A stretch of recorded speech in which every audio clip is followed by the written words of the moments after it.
बिस्मिल्लाहिर्रहमानिर्रहीम अस्सलामुअलैकुम स्टूडेंट्स, हम BSN 5th सेमेस्टर के सब्जेक्ट कम्युनिटी हेल्थ नर्सिंग 2 पढ़ रहे हैं। कम्युनिटी हेल्थ नर्सिंग 2 में हमने यूनिट 2 स्टार्ट किया हुआ है, इम्यूनाइजेशन एंड ट्रॉपिकल डिजीज़। उसके 8 पार्ट्स हमने पढ़ लिए जो कि हमारे चैनल के प्लेलिस्ट में मौजूद है, और चैनल के प्लेलिस्ट का लिंक आप लोगों को इस वीडियो लेक्चर के डिस्क्रिप्शन के एंड में मिल जाएगी, वहाँ से आप स्टडी कर सकते हैं। आज का हमारा जो वीडियो लेक्चर है इसमें हम इसी यूनिट को कंटिन्यू करेंगे। इसका पार्ट 9 इस वीडियो लेक्चर में हम कवर कर लेंगे।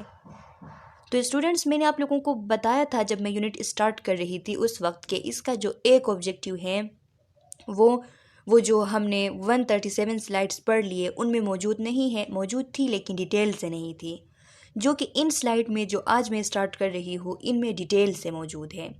इसीलिए उस एक ऑब्जेक्टिव को कंप्लीट करने के लिए हमने ये स्लाइड्स 35 स्लाइड्स है कि 45 है, मे बी 35 है, तो इनको कवर करना होगा।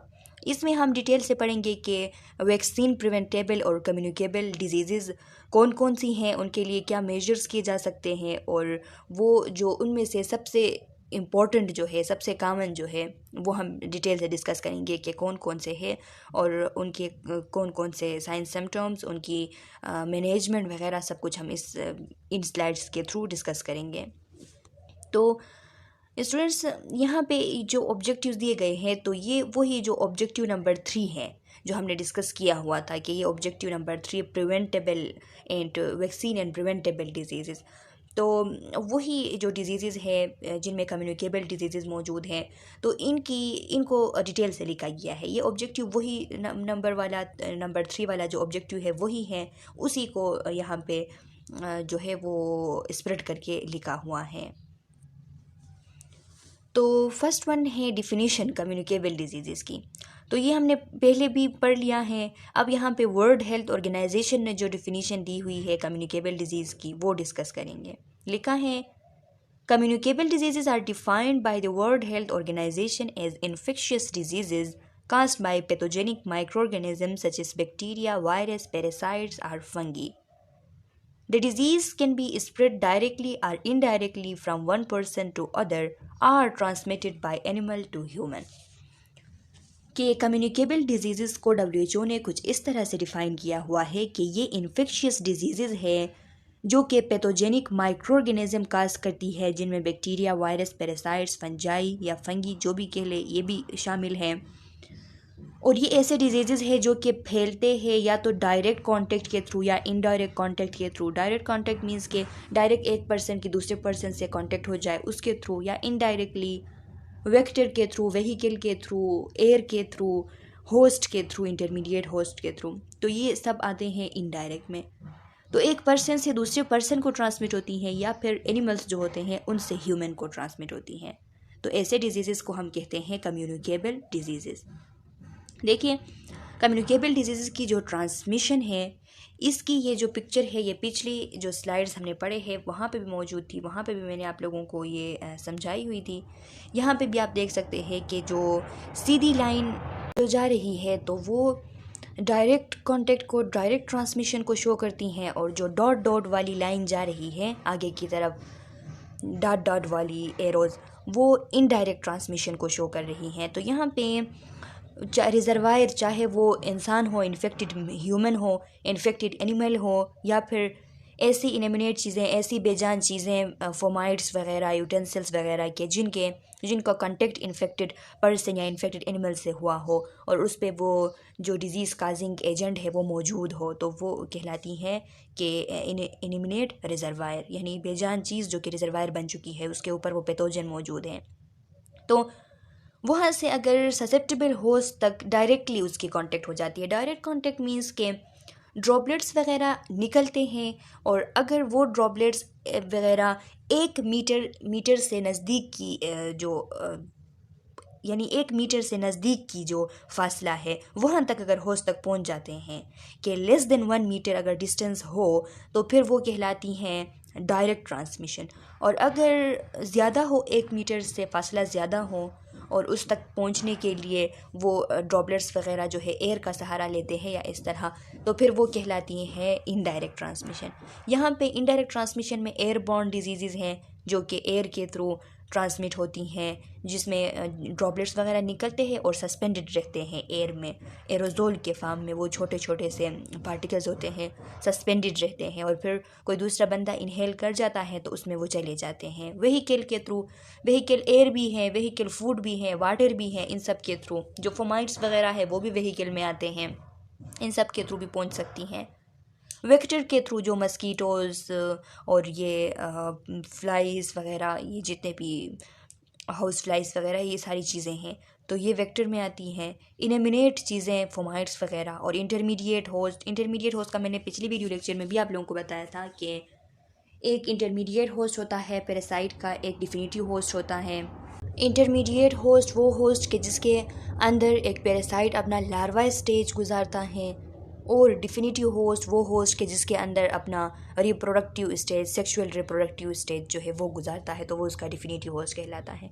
तो ये जो इंटरमीडिएट होस्ट है इसके थ्रू भी ये जो डिजीज़ है वो एक ससेप्टेबल होस्ट तक ट्रांसमिट हो सकते हैं। जैसा कि एक कोई भी एक जो है एनिमल हो गया या ह्यूमन हो गया जिसके अंदर एक पैरासाइट जो है वो अपना लार्वा स्टेज गुजरता है, और उस लार्वा स्टेज के बाद वो जब बड़ा हो जाता है तो वो आके उसके स्लाइवा पे या उसके बॉडी फ्लूइड्स पे रह जाता है, और वो बॉडी फ्लूइड, वो स्लाइवा अगर दूसरे पर्सन के साथ कांटेक्ट उसकी हो जाती है तो फिर उसके थ्रू वो फैल जाता है दूसरों में। मोड ऑफ ट्रांसमिशन देख ले। मोड ऑफ ट्रांसमिशन, एक डायरेक्ट ट्रांसमिशन, एक इनडायरेक्ट ट्रांसमिशन हो गया। Direct transmission, direct contact transmission require physical contact between an infected person and A susceptible host. Direct transmission के लिए फिजिकल कॉन्टेक्ट चाहिए होती हैं, and the physical transfer of micro organism, और physical contact के through physically वो micro organism जो है वो ट्रांसफ़र हो जाता है। Direct contact include touching an infected individual, kissing, sexual contact with oral secretions और contact with body lesions. Direct contact में जो इन्फेक्टेड इंडिविजुअल है उसके साथ जो टचिंग वगैरह होती हैं, उसके ओरल सिक्रीशन के साथ टचिंग, उसके बॉडी लीजन के सिक्रीशन के साथ टचिंग, तो ये सब कुछ जितने भी डायरेक्ट कांटेक्ट है तो वो डायरेक्ट ट्रांसमिशन के लिए चाहिए होती हैं। अगर डायरेक्ट कांटेक्ट हो और माइक्रो ऑर्गेनिज्म फिजिकली ट्रांसफ़र हो एक पर्सन से दूसरे पर्सन में, तो ये डायरेक्ट मोड ऑफ ट्रांसमिशन कहलाती हैं। इनडायरेक्ट मोड ऑफ ट्रांसमिशन के लिए इनडायरेक्ट कांटेक्ट चाहिए होती हैं। इनडायरेक्ट कांटेक्ट किस तरह? Indirect contact transmission refers to situations where a susceptible person is infected from contact with contaminated surface or objects। कि इनडायरेक्ट कॉन्टेक्ट ट्रांसमिशन जो है उस सिचुएशन को कहते हैं कि जिसमें ससेप्टेबल होस्ट इन्फेक्टेड हो जाए, मतलब कि जो कंटामिनेटेड चीज़ें हैं, इन्फेक्टेड पर्सन की वजह से जो चीज़ें कंटामिनेटेड हुई है, कुछ सरफेसेस, कुछ ऑब्जेक्ट्स, जैसे कि किसी दरवाजे को छुआ, इस तरह कोई कांटेक्ट हो जाए तो उसके थ्रू, यानी डायरेक्टली वो जो इन्फेक्टेड पर्सन है उसके साथ कांटेक्ट ना हो, बल्कि उसके किसी चीज़ों के साथ कांटेक्ट हो, या कोई चीज़ जो है, कोई एनिमल जो है उस पर भी बैठ जाए, कोई मस्कीटो फॉर एग्जांपल उस इन्फेक्टेड पर्सन को काट ले और फिर आके दूसरा जो ससेप्टेबल होस्ट है उसको काट ले, तो इस तरह जो डिजीज़ ट्रांसमिट होती है वो इनडायरेक्ट कांटेक्ट में आती हैं। जैसा कि डोर हैंडल्स को छू लिया जिसको इन्फेक्टेड पर्सन ने भी छुआ था, टेबल को छू लिया, बेड्स को, चेयर्स को, washroom surfaces, cups, dishes, medical instruments, computer keyboards, pen, pencils, phones, जिन भी चीज़ों को एक इन्फेक्टेड पर्सन ने छुआ है उसको अगर एक हेल्थी पर्सन जो कि ससेप्टेबल होस्ट हैं उसने अगर छू लिया तो फिर ये उसमें ट्रांसमिट हो जाती हैं, जो कि इनडायरेक्ट ट्रांसमिशन में आती हैं। ड्रॉपलेट्स, तो स्टूडेंट्स ड्रॉपलेट्स में आप लोगों को कंफ्यूज नहीं होना है, ये मैं आप लोगों को समझा चुकी हूँ कि ड्रॉपलेट्स अगर 1 मीटर से कम फासले पे ट्रांसमिट हो जाती हैं तो वो डायरेक्ट ट्रांसमिशन में आती हैं, और 1 मीटर से ज़्यादा फासले में किसी चीज़ के थ्रू ड्रॉपलेट ट्रांसमिट हो जाती हैं तो फिर वो इनडायरेक्ट ट्रांसमिशन में आती हैं। फॉर एग्ज़ाम्पल, एक बंदा जो है वो अपने प्लेट में खाना खा रहा था, प्लेट में खाना खाते वक्त उसको कफिंग हुई और कफिंग के थ्रू उसके ड्रॉपलेट्स जो है उस प्लेट में चले गए, और फिर ससेप्टेबल होस्ट ने भी उसी प्लेट में डाल के खाना खाया, तो फिर ये जो ट्रांसमिशन हुई तो ये ट्रांसमिशन कहलाएगी इनडायरेक्ट ट्रांसमिशन। और अगर एक ससेप्टेबल होस्ट बैठा था इन्फेक्टेड पर्सन के पास और इन्फेक्टेड पर्सन को खांसी आई, वो खांसा और 1 मीटर के डिस्टेंस पे डायरेक्टली उसकी जो खांसी है वो चली गई उसके माउथ में, तो फिर वो कहलाएगी डायरेक्ट ट्रांसमिशन। तो ड्रॉपलेट्स के थ्रू जो डिजीज़ स्प्रेड होते हैं तो इनमें इन्फ्लुएंज़ा है, कॉमन कोल्ड है, सीवियर एक्यूट रिस्पायरेटरी सिंड्रोम है। एयरबोर्न डिजीज़ जो एक से दूसरे में ट्रांसमिट होती हैं तो उनमें चिकन पॉक्स है, पल्मोनरी ट्यूबरक्लोसिस है, ये हम डिस्कस कर चुके हैं। फूड बर्न डिजीज़ और वाटर बर्न डिजीज़ में जो ओरोफिकल रूट के थ्रू ट्रांसमिशन होती हैं तो उनमें फूड पॉइजनिंग है, कोलरा है, बेसिलरी डाइसेंट्री है, hepatitis A E and noro virus infection है। तो ये सब हम डिस्कस कर चुके हैं, लेकिन नोरो वायरस इन्फेक्शन हमने डिस्कस नहीं किया था। तो नोरो वायरस जो इन्फेक्शंस है ये भी बहुत ज़्यादा कंटेजियस वायरस के थ्रू फैलती हैं, बहुत ज़्यादा जो है वो स्प्रेड होने वाली वायरस है जो कि वोमिटिंग और डायरिया काज करती हैं। नोरो वायरस की वजह से हमेशा वोमिटिंग और डायरिया काज होती हैं। तो ये भी फूड और वाटर बर्न डिजीज़ में आते हैं। वेक्टर बर्न है, वेक्टर बर्न में मस्कीटो बर्न या मस्कीटो बर्न में डेंगू फीवर हो गया, मलेरिया हो गया, ये हमने डिस्कस किया हुआ था। अदर्स में टाइफस है। तो स्टूडेंट्स ये जो टाइफस होती हैं तो टाइफस ग्रुप ऑफ डिजीज़ को कहते हैं जो कि बैक्टीरियल डिजीज़ हैं और ये ह्यूमन को ट्रांसमिट होती है फ्लीस के थ्रू, लाइस के थ्रू और चिगर्स के थ्रू।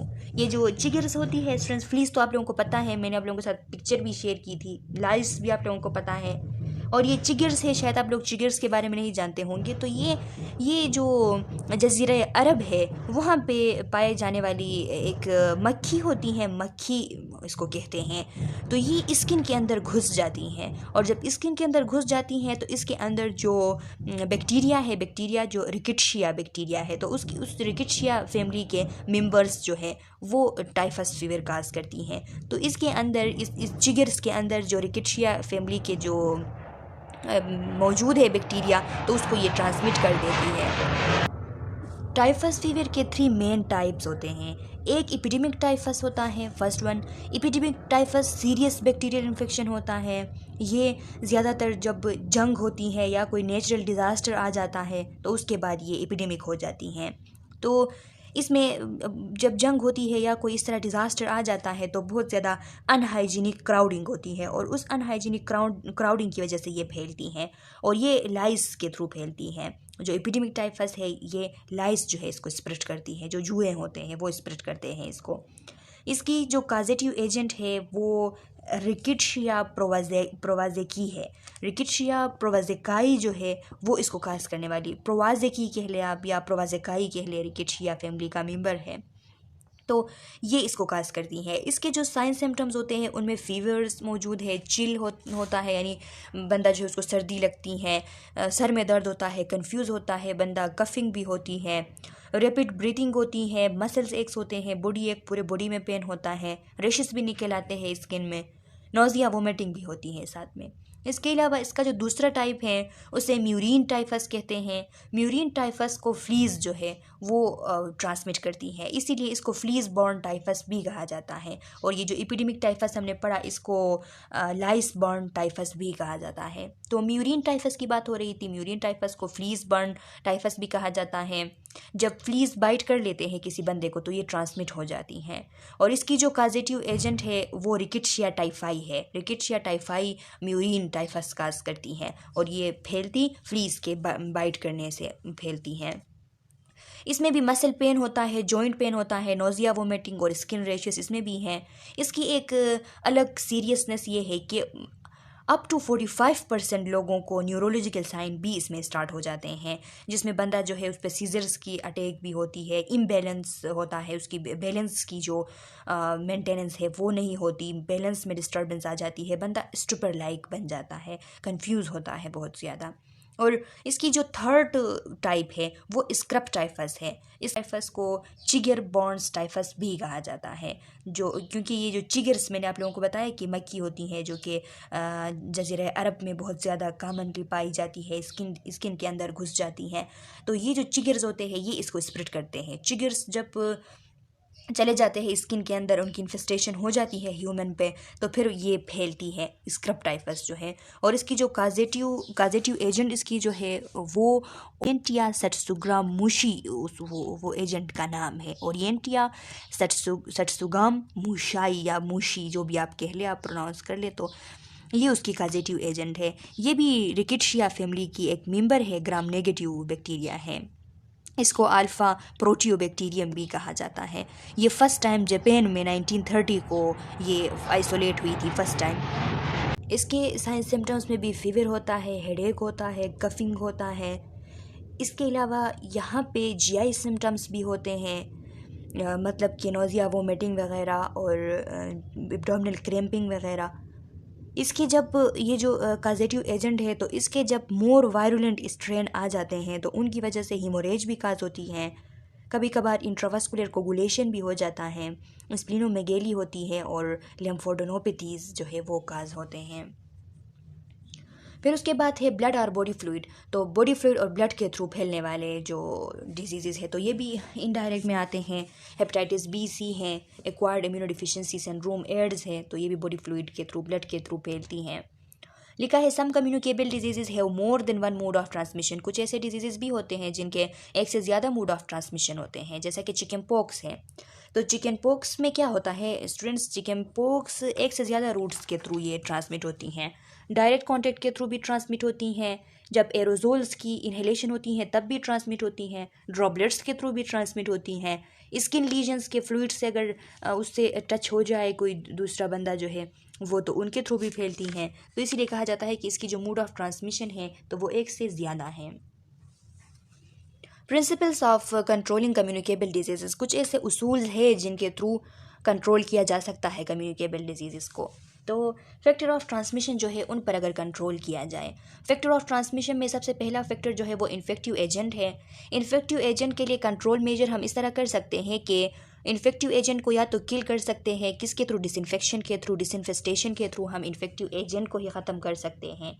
सोर्स ऑफ इन्फेक्शन को हम ख़त्म कर सकते हैं एयरली डिटेक्शन करके, फिर आइसोलेशन करके, आइसोलेट करके एक सिक पर्सन जो है उसको हम एयरली डिटेक्ट करेंगे, आइसोलेशन करेंगे, उसको आइसोलेशन पे रख के उसकी ट्रीटमेंट करेंगे, तो फिर हम सोर्स ऑफ इन्फेक्शन पे इस तरह काबू पा सकते हैं। या फिर जो इन्फेक्टिव एजेंट है तो उनकी जो ब्रीडिंग साइट है उसको रिमूव करें, जैसा कि मस्कीटोज़ अगर पानी जमा है तो उसमें ब्रीड करते हैं तो वो हम रिमूव करें, ख़त्म करें, तो फिर वो मस्कीटोज़ वहाँ पे ग्रो नहीं करेंगे, और मस्कीटो जब ग्रो नहीं करेंगे तो डिजीज़ की जो स्प्रेडिंग है उसमें कमी आ जाएगी।